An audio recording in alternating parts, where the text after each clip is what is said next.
In May of 1975, less than 2 weeks after the fall of Saigon, U.S. Marines were sent back into combat in Southeast Asia. The SS Mayaguez incident is an incident that was steeped in politics, a trial by fire for many young Marines, Navy corpsmen, and airmen, and for many a symbol of the frustration and heroism of a painful era in American history. History that deserves to be remembered. On April 30th, 1975, Americans were confronted with startling images of the capture of the South Vietnamese capital of Saigon, and America was reeling at the final chapter of a war that had continued for nearly 20 years and cost the U.S. some 58,000 dead and 300,000 wounded. The collapse came just 9 months into the presidency of Gerald Ford, the only U.S. president to serve without having been elected either president or vice president. Historian Andrew Gawthorpe of the University of Leiden observed that the fall of South Vietnam caused concern by the Ford administration about a loss of U.S. influence in Southeast Asia. It was not just an academic concern, as the shifting winds affected negotiations for the placement of U.S. military bases in Thailand and the Philippines. The administration felt that it was important to demonstrate U.S. power and respond forcefully to challenges to U.S. interests in the region. Such a challenge would occur on May 12th. On April 13th, the Khmer Rouge, the popular name for the Communist Party of Kampuchea, had taken the Cambodian capital Phnom Penh, defeating the U.S.-backed Khmer Republic and effectively putting an end to the Cambodian Civil War. The new governments in Vietnam and Cambodia then fell into sporadic conflict over contested islands between the two nations. One result of the conflict was that the Khmer Navy regularly patrolled waters and territory claimed by Cambodia. The competing territorial claims made the situation at sea complex, a matter that was further complicated by the fact that Cambodia claimed their territorial waters extended 12 nautical miles, while the U.S. only recognized 3 miles. The SS Mayaguez was a U.S.-flagged container ship, named after a city on the west coast of Puerto Rico. The ship operated under contract for the U.S. Military Sea Transportation Service in support of American forces in Southeast Asia, and at the time was on its way to Thailand carrying commercial cargo and supplies for American servicemen. The website of the United States Merchant Marine notes that in the time since Cambodia had fallen, the Khmer Rouge had captured 27 crewmen of 7 Thai fishing boats, shot at a South Korean freighter, captured 7 South Vietnamese vessels, and held a Panamanian ship for 35 hours. But the crew of the SS Mayaguez received no notice of these events. Charles T. Miller, captain of the Mayaguez, was quoted following the event. At 2:20 on May 12th, I first saw them. I was challenged by one gunboat. He shot over my bow with anti-aircraft machine gun fire. Then he threw a rocket over me. 7 armed men, anywhere from 20 to 30 years old, boarded the vessel, shouldering rocket throwers and AK-47s. None of them could speak English. All they did was point to the gunboat, indicating that I was to follow their ship. I did so, but after the radio operator sent out several SOSs. The distress calls were received by several listeners and passed to the U.S. Embassy in Jakarta, Indonesia, and from there was forwarded to Washington. Time magazine reported that the message said, "Have been fired upon and boarded by Cambodian armed forces. Vessel being escorted to unknown Cambodian port."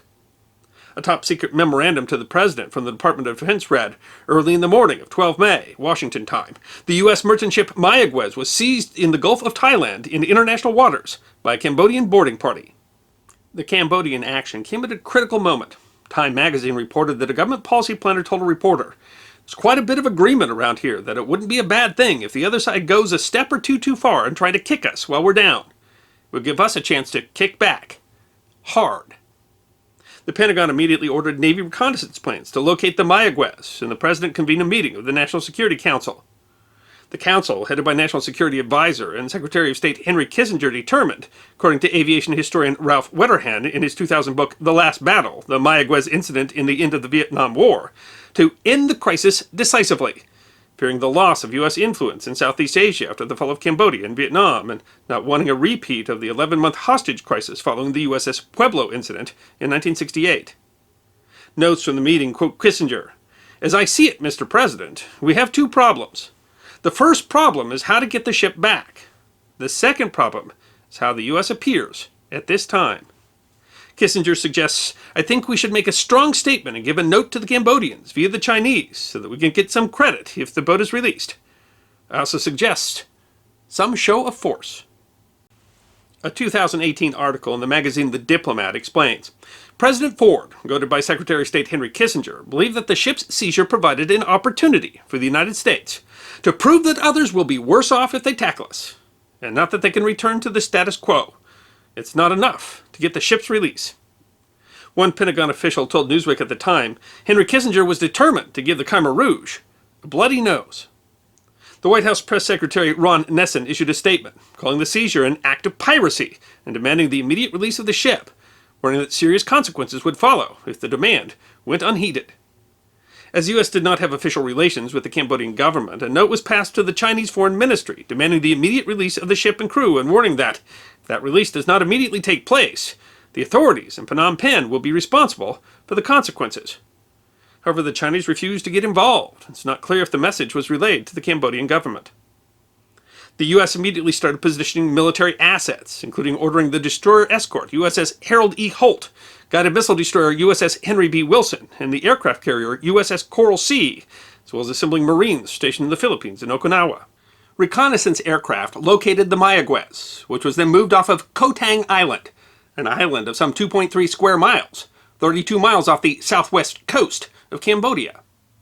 But even as plans were being made for a rescue, the operation was already taking casualties. The U.S. 7th Air Force had prepared a contingency plan to retake the Mayaguez using volunteers from the U.S. Air Force's 56th Security Police Squadron, operating from the Royal Thai Air Force Base at Nakhon Phanom. As part of staging for the operation, a CH-53C helicopter of the 56th Special Operations Wing, carrying 18 security police and 5 crew, crashed, killing all aboard. The crash was determined to be the result of a maintenance issue, with a metal fatigue crack causing the separation of a main rotor blade. Concerned that it would be more difficult to retrieve the crew if they were taken to the mainland, General David C. Jones, acting chairman of the Joint Chiefs of Staff, indicated in a National Security Council meeting on the 13th that the instructions we have to our commanders are not to let the ship go to port. They're to take any action, not to include sinking. Under those orders, U.S. attack planes, F-4s, A-7Ds, and F-111s started strafing the water in front of the ship, indicating that it should not be moved, and eventually attacked and sank or disabled 7 small Cambodian naval craft near the Mayaguez. The general also reported that planes had seen people being moved from the ship onto the island. Lieutenant General Brent Scowcroft, Deputy National Security Advisor, summed up the response. I see 2 operations. The first is against the ship. The second is against the island. Vice President Nelson Rockefeller expressed the concern over the U.S. image, saying, I do not think the freighter is the issue. The issue is how we respond. Many are watching us, in Korea and elsewhere. The big question is whether or not we look silly. I think we need to respond quickly. Although, as the Council discussed options, he added another imperative. We do not want a land war in Cambodia. As a diplomatic solution seemed unlikely, and as Navy and Air Force planes continued to harass Cambodian boats, trying to keep them from moving the crew of the Mayaguez to the mainland, Ford finally approved a plan. Time magazine notes that the plan showed that Ford was willing to risk military force, and plenty of it. Thus, to free 1 freighter and not quite 2 score crewmen, the President called out the Marines, the Air Force, and the Navy. He ordered assault troops supported by warships, fighter bombers, and helicopters to invade a tiny island of disputed nationality. A Japanese newspaper said of the operation, why did the United States have to use a cannon to shoot a chicken? The Defense POW Accounting Agency described the plan. A 2-pronged rescue operation was developed. U.S. Marine units would board the Mayaguez with support from the frigate USS Harold E. Holt, while a separate U.S. Marine detachment would undertake an armed assault on Koh Tang, ferried by U.S. Air Force CH-53 and HH-53 helicopters.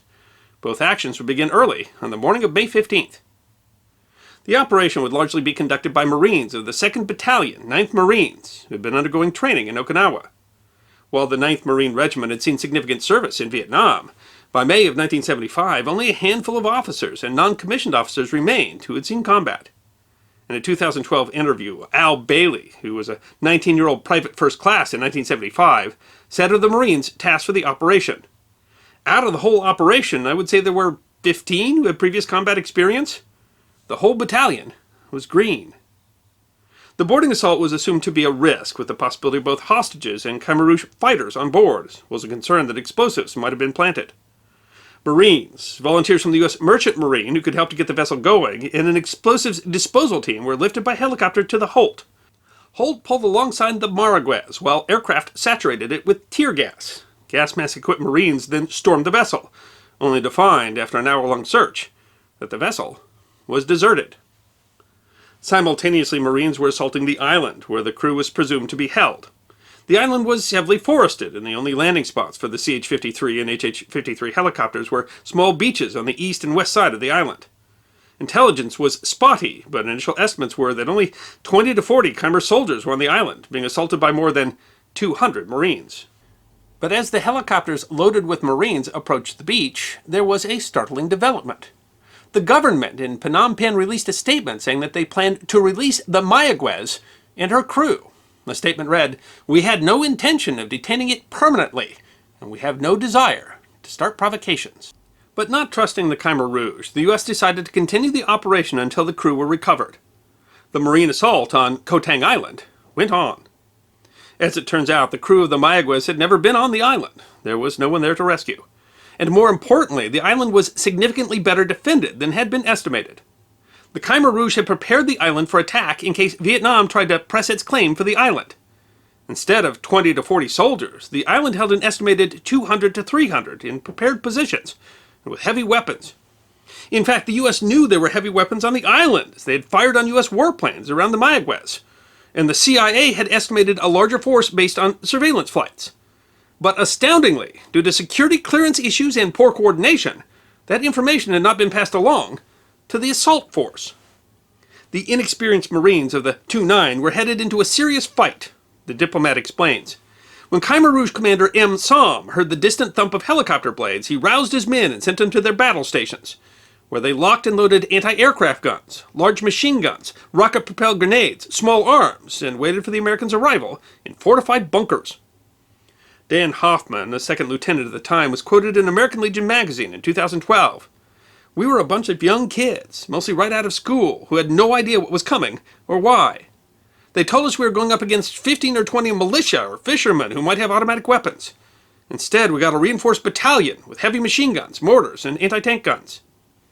The assault was hot from the get-go. The diplomat describes the first few moments for the helicopter carrying Al Bailey. The Khmer Rouge held their fire until the chopper was less than 100 feet off the ground, when suddenly Bailey saw the tree line light up as gunfire began to rip through the HH-53's fuselage. Bailey said in an interview in 2012, "There was already at least 200 rounds or 300 rounds that went through the chopper. And when it went through the chopper, it was like stabbing through tin. You could see the daylight as the rounds went through." PFC Fred Morris told the diplomat, "We didn't even expect resistance. We were just going to go on, sweep the island, get the crew from the ship, and be home by noon. When those rounds started going through the helicopter, we realized that it wasn't great." The Marines offloaded, but the helicopter was so damaged it was forced to ditch a mile from shore. The second was damaged so badly that it had to turn away without offloading its Marines, including the company commander. On the other side of the island, 2 helicopters were shot down quickly. One was struck by 2 RPGs and 2 of its crew. 2 Navy corpsmen and 10 Marines were killed. The remaining Marines and crew from the helicopter had to swim for 10 hours before being rescued. By 7 a.m., 109 Marines and 5 Air Force crew were on the island, but of 8 helicopters assigned to the operation, 3 were destroyed and 4 were too damaged to continue the mission. And the Marines were struggling with fire support from the U.S. warplanes and ships, as none of their forward observer or ground support people had made it to the island. Meanwhile, the Khmer Rouge had already released the crew of the Mayaguez, putting them on a Thai fishing boat with instructions to tell the Americans to stop their airstrikes. They were picked up by USS Wilson at 9:30. When the news was passed to the White House, or it was nearing midnight, Time magazine wrote, "The President and his Chief of Staff exchanged whoops of joy. Henry Kissinger beaming ear to ear, a lot of them celebrating what in that taut midnight seemed to be a famous victory." But the Marines were still fighting on Koh Tang. By noon, the Khmer Rouge forces were running out of ammunition. Khmer Rouge soldier Mao Ran was quoted in the Diplomat. "We couldn't continue the fighting because we had no bullets. We retreated into the forest while the American soldiers occupied our bunkers." At first, the Americans didn't see a reason to deploy more Marines, but were convinced that more were needed to consolidate the Marine positions and keep them from being overrun. Eventually, another 100 Marines were landed and some wounded removed. Fighting continued, but the decision was made to evacuate the Marines. Under the covering fire of gunships, the Air Force pilots bravely extracted the Marines on the island under heavy fire. Lieutenant Hoffman told the Diplomat, "The pilots are our heroes. We owe them our lives."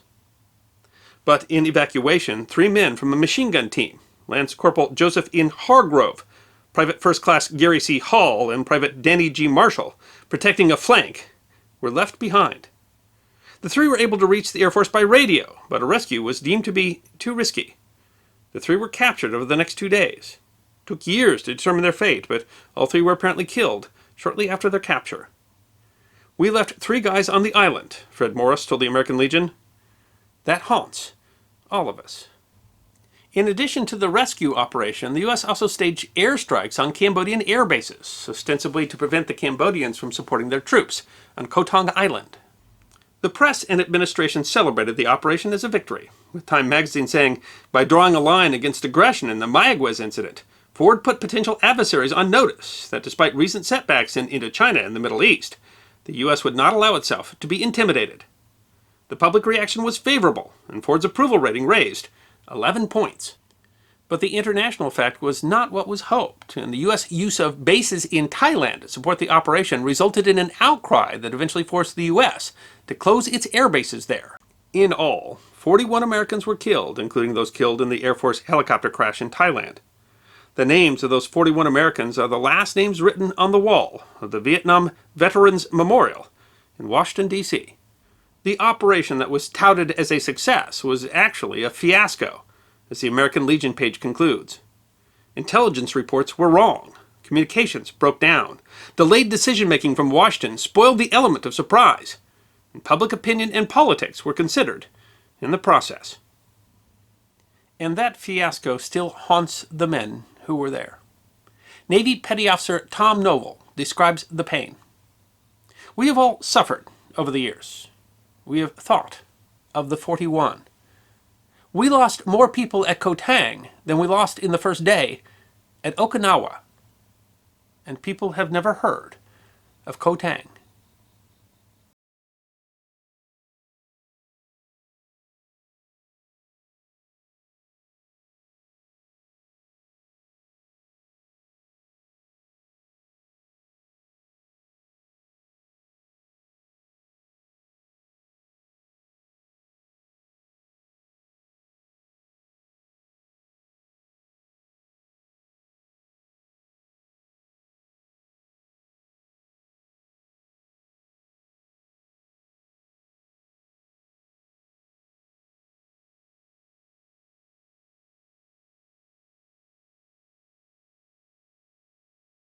I hope you enjoyed this episode of the History Guide, short snippets of forgotten history. And if you did enjoy, feed the algorithm by making a comment or clicking that like button.